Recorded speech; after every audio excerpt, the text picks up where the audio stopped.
வணக்கம் நண்பர்களே, எல்லோரும் நல்லா இருக்கீங்கன்னு நினைக்கிறேன், சந்தோஷமாக இருப்பீங்கன்னு நினைக்கிறேன்.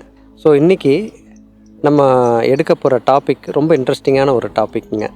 நம்ம லாஸ்ட் வீடியோவில் நம்ம ஆட்டம்ஸை பற்றி ரொம்ப டீப்பாக பார்த்தோம். அதில் எலக்ட்ரான்ஸ், புரோட்டான்ஸ், நியூட்ரான்ஸ் அப்படின்ற விஷயத்தை பார்த்தோம். அதுக்கு உள்ள நியூக்ளியஸை பற்றியும் பார்த்தோம்.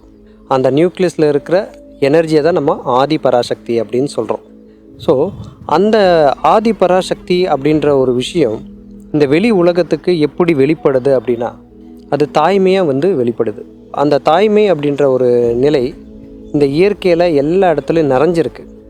பட் அதை நம்ம அந்தளவுக்கு கவனிக்கிறதில்ல. அப்படி கவனிக்க அந்த தாய்மை உணர்வு அப்படின்ற அந்த நியூக்ளியஸ்க்கு நம்ம மைண்டு கனெக்ட் ஆக தொடங்கும். அப்படி கனெக்ட் ஆகும்போது அந்த எனர்ஜி நம்ம கான்ஷியஸ் மைண்டுக்கு வரும். இதுக்கு சிம்பிளாக ஒரு பயிற்சி, தியானம் அப்படின்ற ஒரு பயிற்சி இருந்தாலும் கூட டே டு டே லைஃப்பில் எல்லாருக்கும் தியானம் பண்ணுற சிச்சுவேஷன் இல்லை, எல்லாரும் அந்த கெப்பாசிட்டிலையும் இல்லை. அப்படின்றப்போ அதுக்கு ஒரு சிம்பிளான இன்னொரு வழி இருக்குங்க. அதாவது அன்பே சிவம் அப்படின்ற ஒரு விஷயத்த நீங்கள் கேள்விப்பட்டிருப்பீங்க. அந்த விஷயம் இந்த நியூக்ளியஸ்லேருந்து வெளிப்படுற விஷயந்தான். அந்த எனர்ஜி தான் நியூக்ளியஸில் ஸ்ப்ரெட் ஆகிட்டு இருக்கிறதுனால அதே கேரக்டர், அதே ஆட்டிடியூடு அந்த ஆட்டம்ஸுக்கும் கிடைக்குது, அதாவது அந்த பார்ட்டிகல்ஸுக்கும் கிடைக்குது. அப்போ அந்த லவ் அப்படின்ற விஷயம் அந்த சென்டர்லேருந்து வருதுங்க. நியூக்ளியஸோட சென்டர்லேருந்து தான் இந்த லவ் அப்படின்ற ஃபீலிங் வருது. இன்னும் சொல்லப்போனால் ஒவ்வொரு ஆட்டமும் இந்த லவ்வில் தான் பில்ட் ஆகுது.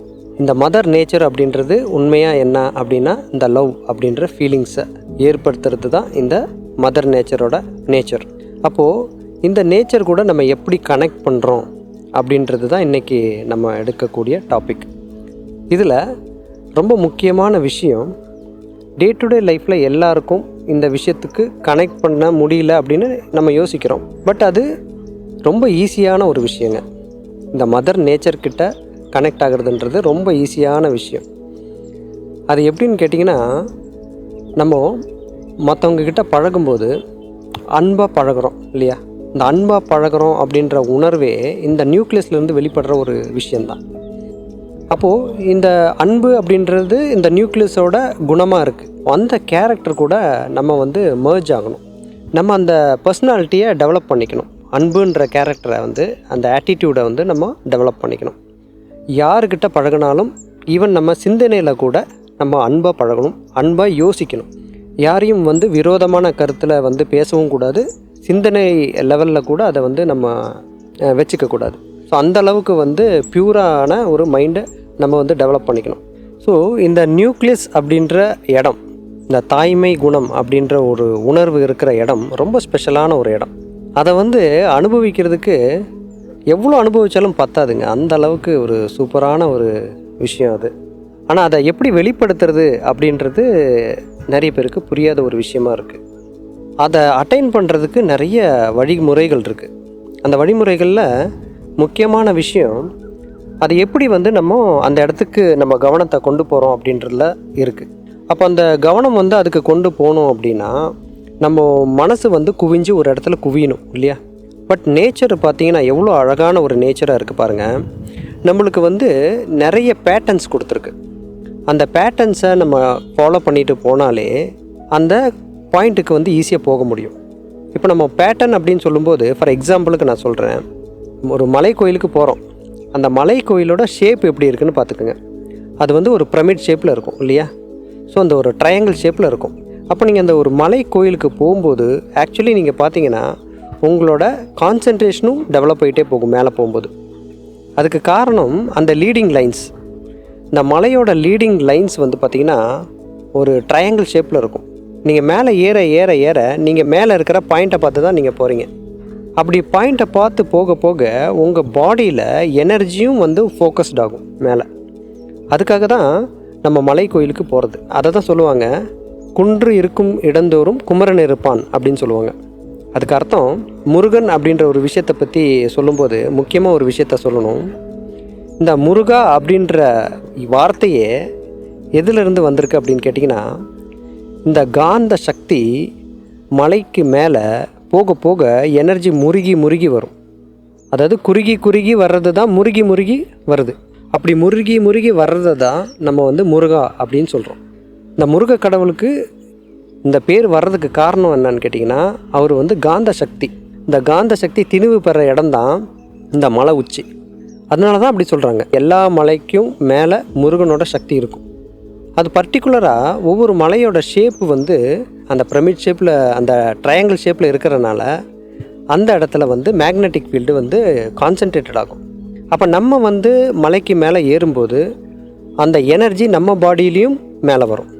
ஏன்னா நம்ம மேலே போக போக எனர்ஜி இன்டென்சிட்டி ஜாஸ்தி ஆகிட்டே இருக்கிறனால நம்ம பாடியிலையும் அந்த எனர்ஜி இன்டென்ஸ் ஆகிட்டே போகும். மேலே போகும்போது நம்ம மேலே போய் ரீச் ஆன உடனே அந்த எனர்ஜி கரெக்டாக நம்ம நெத்தி பொட்டுக்கு வந்து நின்றும். நீங்கள் வந்து இன்றைக்கி வந்து ஒரு முருகன் கோயிலுக்கு போகிறீங்கன்னா நீங்கள் சும்மா போகாதீங்க, நார்மலாக போகாதீங்க, முருகா முருகா முருகான்னு சொல்லிட்டு போங்க. ஏன்னா நீங்கள் சொல்கிற ஒவ்வொரு வார்த்தையிலையும் உண்மையாலுமே உங்கள் எனர்ஜி முருகி முருகி வரும். அப்படி முருகி முருகி ஒரு இடத்துல குவிஞ்சு அந்த இடம் திணிவு பெற்று வர்றது தான் இந்த நெத்தி பொட்டில் வர்ற ஆற்றல். அப்போ உங்களுக்கு கான்சன்ட்ரேட் பண்ணுறது ரொம்ப ஈஸியான ஒரு விஷயமாக மாறும். அந்த அளவுக்கு பவர்ஃபுல்லான ஒரு விஷயந்தான் இந்த மலை கோயிலுக்கு போகிற விஷயம். ஸோ இந்த விஷயத்தை வந்து நீங்கள் வந்து ரெகுலராக ஒரு ப்ராக்டிஸாக வச்சுக்கோங்க உங்கள் லைஃப்பில். அட்லீஸ்ட் மந்த்லி ஒன்ஸ் ஆகுது நீங்கள் வந்து ஒரு மலை கோயிலுக்கு போயிட்டு வாங்க. அது உங்கள் காந்த சக்தியை அற்புதமாக டெவலப் பண்ணும். அந்த காந்த சக்தி தான் இந்த பஞ்சபூதமாகவும் இருக்குது. அப்படின்றப்போ உங்கள் ஆரோக்கியத்துக்கு இது ரொம்ப முக்கியமான விஷயம். இதை செய்யுங்க. இப்போது நம்ம உடம்புல இந்த எனர்ஜி நேச்சுரலாக இருக்குங்க. நம்ம ஆத்மா அப்படின்ற விஷயம் நம்ம உடம்புக்குள்ளே இருக்குது. அந்த இடம் எங்கே இருக்குது? நார்மலாக நம்ம கான்சன்ட்ரேட் பண்ணுறது நெத்தி பொட்டில் பண்ணுறோம் இல்லைங்களா? ஆனால் நெத்தி பொட்டில் நம்ம கான்சன்ட்ரேட் பண்ணுறோம் அப்படின்னாலும் கூட அந்த எனர்ஜி தான் அங்கே வந்துட்டுருக்கு. ஏன்னா நம்ம கான்ஷியஸ்னஸ் அங்கே இருக்கிறனால எனர்ஜி அந்த இடத்துல சேருது. எந்த இடத்துல கான்ஷியஸ்னஸ் இருக்குமோ அந்த இடத்துல எனர்ஜி சேரும். எந்த இடத்துல எனர்ஜி சேருதோ அந்த இடத்துல மாசு வரும், அதாவது வெயிட்டு சேரும். ஆனால் இந்த எனர்ஜி எங்கேருந்து தான் வருது? கான்சன்ட்ரேட் பண்ணும்போது எனர்ஜி வருது, ஓகே. கான்சன்ட்ரேட் பண்ணும்போது அந்த இன்டென்சிட்டியை நம்ம ஃபீல் பண்ணுறோம். பட் அந்த எனர்ஜி எங்கேருந்து வருது? அந்த எனர்ஜி நம்ம உடம்புக்கு கீழேருந்து வருது, முதுகு தண்டுக்கு கீழேருந்து வருது. அப்போது இந்த முதுகு தண்டுக்கு கீழே இருக்கிற எனர்ஜி தான் நம்ம நெத்தி பொட்டுக்கு வருது. அந்த முதுகு தண்டுக்கு கீழே அந்த ஃபவுண்டேஷனாக இருக்கிற அந்த எனர்ஜியை தான் நம்ம வந்து குண்டலினி அப்படின்ற ஒரு வார்த்தையில் சொல்கிறோம். இப்போ இந்த குண்டலினி அப்படின்ற வார்த்தையை சொல்லும்போது நிறைய பேர் வந்து ஒரு கான்ஸ்பிரசி தியரி மாதிரி இருக்குது. ஆனால் அதுக்கு அப்படி கிடையாதுங்க. குண்டலினி அப்படின்றது ஒரு ஆட்டம் தான். அந்த ஆட்டம் வந்து சொல்லுவாங்க, அதுக்கு வந்து ஒரு 3 காயிலாக அப்படி சுற்றிட்டு இருக்கோம் அப்படின்னு சொல்லுவாங்க. அது வேறு ஒன்றும் இல்லைங்க, நியூட்ரான், புரோட்டான், எலக்ட்ரான். அந்த காயில் தான் இப்படி வந்து ஒரு ஸ்னேக் சுற்றிட்டு இருக்கிற மாதிரி இருக்குது அப்படின்னு சொல்கிறாங்க. ஸோ அது வந்து ஒரு ஃபீல்ட் ஆஃப் எனர்ஜின்னு சொல்லுவாங்க. அந்த ஃபீல்ட் ஆஃப் எனர்ஜிக்கு சென்டரில் இருக்கிறது தான் அந்த குண்டலினி சக்தி, அதாவது நம்ம சொல்கிற அந்த அட்டாமிக் எனர்ஜி. இந்த அட்டாமிக் எனர்ஜி ஸ்லீப்பிங் ஸ்டேட்டில் இருக்கும் நார்மலாக. ஆனால் எப்போ வந்து நம்ம கான்சன்ட்ரேஷன் நெத்தி பொட்டில் வைக்கிறோமோ அப்போது அந்த கான்ஷியஸ்னஸில் வர்ற அந்த எனர்ஜி, அந்த பொட்டன்சி, அதாவது அந்த இன்டென்சிட்டி, அது முதுகுத்தண்டு வழியாக ட்ராவல் பண்ணி அந்த வைப்ரேஷன் இந்த குண்டலினி சக்தியை வந்து எழுப்பி விடும். அப்படி எழுப்பி விடும்போது அதோட எனர்ஜி நம்ம உடம்புல இருக்கிற எல்லா செல்லுலர் லெவலுக்கும் எனர்ஜியை வந்து கனெக்ட் பண்ணும். அதுலேருந்து அது எந்த எனர்ஜியை கனெக்ட் பண்ணுதுன்னா அட்டாமிக் ஃபீல்டில் இருக்கிற எலக்ட்ரான்ஸு, அப்புறம் வந்து புரோட்டான்ஸ், இது வந்து கனெக்ட் ஆகும். ஒவ்வொரு செல்லுக்கும் வந்து பார்த்திங்கன்னா நார்த் சவுத்துன்ற ஒரு விஷயம் இருக்கும், நெகட்டிவ் பாசிட்டிவ் அப்படின்ற ஒரு விஷயம் இருக்கும். ஸோ அந்த விஷயத்துக்கு கூட கனெக்ட் ஆகிறனால எலக்ட்ரானும் வெளியில் வரும், புரோட்டானும் வெளியில் வரும். ஏன்னா opposite poles attracts each other அப்படின்றது நம்ம படிச்சிருக்கோம். ஸோ அப்படி எல்லா செல்லுலர் லெவலுக்கும் ஒரு கனெக்ட் ஆகும்போது ஒரு ஹாலோகிராஃபிக் பாடி வந்து டெவலப் ஆகும் நம்மளுக்கு. அந்த பாடி இது வரைக்கும் இல்லாத பாடி, இது வரைக்கும் அப்படி ஒரு ஸ்ட்ரக்சர் நம்மளுக்கு ஏற்பட்டதே இல்லை. முதன் முறையாக இந்த குண்டலினி அப்படின்ற சக்தியிலேருந்து ஒரு ஹாலோகிராஃபிக் பாடி வந்து டெவலப் ஆகும். ஒரு மேப்பிங் பண்ணும், மொத்தம் ஓவராலாக நம்ம பாடியை வந்து மேப்பிங் பண்ணி ஒரு ஜெராக்ஸ் காப்பி மாதிரி ஒரு ஸ்ட்ரக்சரை எடுத்து ஒரு புதிய ஆற்றல் நம்ம பாடியில் வந்து ஒரு செகண்ட் பாடியாக வந்து ஆக்டிவேட் ஆகும். இதுதான் நம்மளோட ஃபஸ்ட்டு காரண சரீரத்துக்கு உண்டான விஷயம். காரண சரீரம் அப்படின்னா ஒரு சட்டில் பாடி.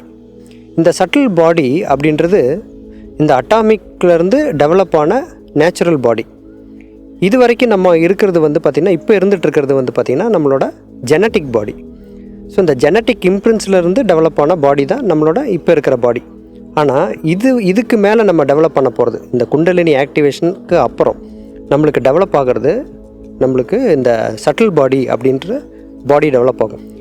இந்த சட்டில் பாடி அதுக்குன்னு ஒரு கான்ஷியஸ்னஸை வச்சுருக்கோம். இந்த கான்ஷியஸ்னஸ்க்கும் நம்மளுக்கும் சம்மந்தமே இல்லை. ஏன்னா அது சுப்ரீம் கான்ஷியஸ்னஸ். அந்த எனர்ஜியோட வெளிப்பாடு தான் இந்த பாடி. இப்போ இந்த பாடி நம்மக்கிட்ட இருந்தாலும் கூட நம்மளால் அதை வந்து ஃபிசிக்கலாக பார்க்க முடியாது. பட் நம்மளால் அதை உணர முடியும். அதை எப்படி உணர முடியும் அப்படின்னா, நம்மளோட சட்டில் ஸ்டேட்டில் இருக்கிற மனசாட்சி அப்படின்னு நம்ம சொல்கிறோம் இல்லையா, இந்த மனசாட்சி அப்படின்ற இடத்துல இது ரிஃப்ளெக்ட் ஆக தொடங்கும். ஃபஸ்ட்டு நீங்கள் எது செஞ்சாலும் என்ன செய்ய போகிறதா இருந்தாலும் உங்களுக்கு வந்து ஒரு தாட் வந்துக்கிட்டே இருக்கும். இது இப்படி செய்யணும், இதை இப்படி செய்யக்கூடாது, இப்படி தான் செய்யணும், இப்படி செஞ்சால் நல்லா இருக்கும், இப்படி செய்யக்கூடாது அப்படின்ற ஒரு தாட் வந்துக்கிட்டே இருக்கும். கண்டினியூஸாக ரொம்ப இன்டென்ஸாக வரும். அதுக்கு அர்த்தம் என்னென்னு கேட்டிங்கன்னா, குண்டலினி ஆக்டிவேஷன் ஆயிடுச்சுன்னு அர்த்தம். ஆனால் இன்றைக்கி நிறைய பேர் குண்டலினி தவம் அப்படின்ற இதில் டைரெக்டாக போய் நிறைய சைடு எஃபெக்ட் வந்தது தான் பார்க்குறோம் நம்ம. அப்போ இந்த சைடு எஃபெக்ட் வராமல் செய்கிறதுக்கு உண்டான விஷயந்தான் நம்ம சொல்கிற இந்த அன்பு அப்படின்ற ஒரு விஷயத்த முன் வைக்கிறோம். அப்போது அன்பு அப்படின்ற ஒரு விஷயந்தான் இந்த மிராக்கிள்ஸை நம்மளுக்கு செய்கிறதுக்கு காரணமாக இருக்குது. நீங்கள் சும்மா அன்பாக இருந்தால் போதும். எல்லாத்துக்கிட்டையும் அன்பாக இருக்கணும். உங்கள் செல்ஃப்லேயே நீங்கள் அன்பாக இருக்கணும். உங்கள் மேலேயும் அன்பாக இருக்கணும், நீங்கள் மற்றவங்க மேலேயும் அன்பாக இருக்கணும். அதாவது பாவம் புண்ணியம் அப்படின்னு சொல்லுவாங்க. உங்களுக்கு புண்ணியம் சேரணும் அப்படின்னா நீங்கள் அன்பாக இருக்கணும். நெகட்டிவிட்டி அப்படின்றது பாவச் செயல். எது தற்காலத்திலோ பிற்காலத்திலோ தனக்கோ பிறருக்கோ உடலுக்கோ உயிருக்கோ துன்பம் ஏற்படும் என்றால் அது பாவம். சந்தோஷம் ஏற்படும் என்றால் அது புண்ணியம். இவ்வளோதாங்க மேட்டர். அப்போ எப்போ சந்தோஷம் வரும் அப்படின்னா, எல்லாத்துக்கிட்டேயும் அன்பாக இருக்கும்போது உங்களுக்கு சந்தோஷம் வரும். மற்றவங்களுக்கு ஹெல்ப் பண்ணுற மூலமாக உங்களுக்கு ஆட்டோமேட்டிக்காக சந்தோஷம் வரும். இப்போ நீங்கள் நினச்சிக்குவீங்க, இந்த சந்தோஷம் என்னோடய கேரக்டர் தானே, நான் தானே செய்கிறேன் அப்படின்னு நினச்சிக்குவீங்க. ஆனால் கிடையாது. இயற்கையோட தன்மையை நீங்கள் வெளிக்காட்டுறீங்க, அவ்வளோதான். ஏன்னா இயற்கை எல்லாத்துக்கிட்டையும் அன்பாக தான் இருக்குது. நம்ம அதை புரிஞ்சிக்காதனால தான் இயற்கை வயலண்ட்டாக இருக்கிற மாதிரி நமக்கு தோணுது.